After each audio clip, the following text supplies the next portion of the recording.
नमस्कार, आपण पाहत आहात आलमगीर न्यूज लाईव्ह 24। सत्य, निर्भीड आणि वेगवान बातम्यांचा आवाज। सबस्क्राइब करायला विसरू नका। अहिल्यानगर जिल्हा पोलीस अधीक्षक कार्यालयासमोर आजपासून आमरण उपोषण सुरू।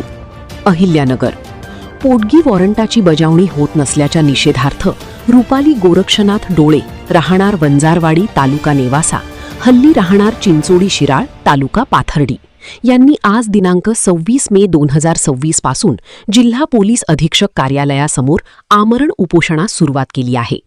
निवेदनात त्यांनी म्हटले आहे की त्यांचे पती गोरक्षनाथ आसाराम डोळे यांनी पत्नी व मुलगा शिवम यांना नांदविण्यास नकार दिला असून मारहाण व विष पाजण्याचा प्रयत्न केल्याचा आरोप करण्यात आला आहे।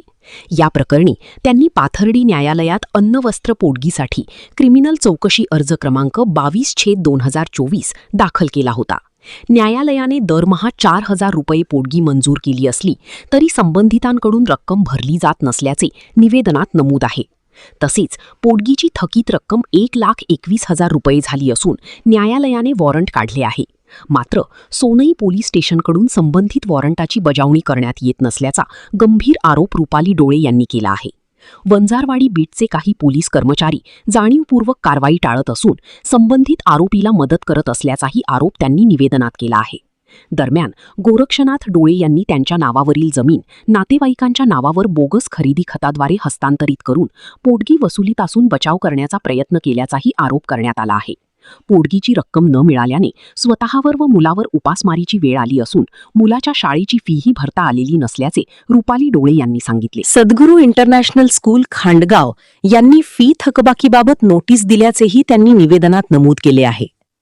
यापूर्वीही त्यांनी दिनांक 18 मे 2026 रोजी पोलीस अधीक्षक कार्यालयात लेखी निवेदन दिले होते।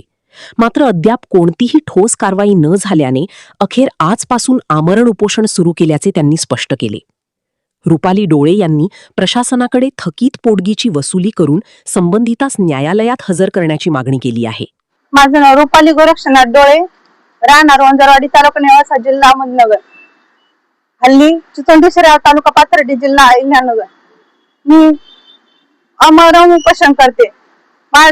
मी 4 वर्षापासून मी सोनई पोलीस स्टेशनला वॉरंट नेऊन देते, एकही वॉरंटची बजावणी झाली नाही आणि माझ्या मुलाचे शाळेत घेत पण नाही, दाखला पण नाही दिला त्यांनी आणि त्याचं हे पण नाही दिलं, फी थकली त्याची सगळी आणि पोटगी पण नाही दिली त्यांनी आणि त्याच्यामुळे मी आमरण उपोषण करते। जोपर्यंत माझा नवरा कोर्टात किंवा कुठेही हजर नाही केल्यानं मी इथून उठणार नाही। माझं नाव मनीषा एकनाथ आव्हाड, राहणार चिचुंडी। माझी मुलगी येईल, निकाल लागून 2-3 वर्ष होऊन गेले। मी हिला दर तारखेला पोलीस स्टेशनला जाते सोनईला, पण त्या वंजारवाडी बीटला आहे त्या माणसाला आम्ही विचारून थकलो, मला काय लिहिता वाचता येत नाही आणि ते आम्हाला उलट उत्तर देतात का तुम्ही बांड कसं काय आणतात, तुम्हाला कोर्ट कसं काय बांड देता हातात, ते मेला असलं तर आम्ही काय हडकं गोळा करून आणाव का। मग यांनी कागद केलाय, भाऊजाईच्या नाव जमीन केली, सोनायला जागा घेतली, भाऊजाईच्या नाव केली। मग हे आला कुठून? काल कोर्टात आम्ही आज जोपर्यंत होतो तोपर्यंत काय तो आला नाही। आम्ही कोर्टाच्या बाहेर आल्याच्या नंतर मग त्याने हजेरी लावून त्याच्या भावाने घेऊन गेला आणि शिवाय त्याचा भाव काय म्हणतो, तुम्हाला पुढे जायचं तिथे जा, मी हिला काही देणार नाही। आणि गावात तिचा मामा सासरा आहे प्रल्हाद मारुती आव्हाड, तो म्हणतो आम्हाला फारकत द्या, गुन्हे माग घ्या। खोटा गुन्हा होतो का सांगा बरं। आम्ही 307 ची केस नोंदली, यांना अटक झाली नाही, त्यामुळे 100 केस करा, आम्हाला काही होणार नाही। आम्ही जायचं पुढं, यांनी बाहेरून जामीन करून घेतल्यामुळे ह्या जास्त हे झाले आणि आम्हाला गावात म्हणते तर मिटून घ्यावी, आम्ही काही देणार नाही। मग आम्ही जायचं, माझे 2 मुलं आहेत, माझा नवरा बाहेर कामाला आहे गाडीवरती आणि आमच्या घरी आता कोणी नाही। आमची मागणी अशी आहे तर माझ्या नातू त्या नाताला काही दाखला देत नाही, शाळेत ऍडमिशन देत नाहीत आणि जे त्याचा बाप आहे तो जोपर्यंत आणत नाही तोपर्यंत आम्ही उठणार नाही। केलेली आहे त्याच्या नावावरची, भाऊजाईच्या नाव केली आणि निकाल लागल्याच्या पुढे केली।